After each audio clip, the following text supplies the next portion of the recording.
Assalamualaikum everyone. How are you? Ayan, chia seed yan. 3 tablespoon. Lagay din ako ng dates.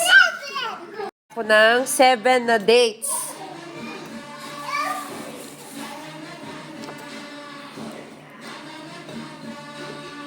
Ako ng milk.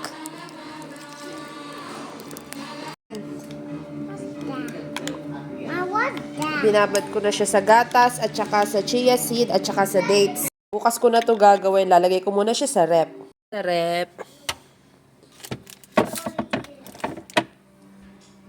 Assalamualaikum everyone. How are you? This is chickpea.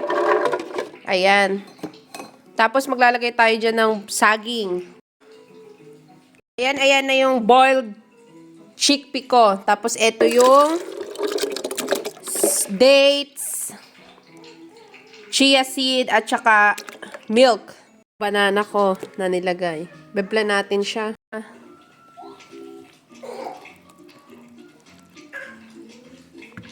Sa aking asawa.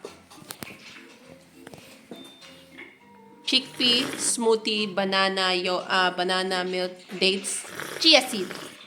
Sarap. No need to eat just this only. It's like protein smoothie. Oh, smooth. Hey, the sister fell down, Masarap ah.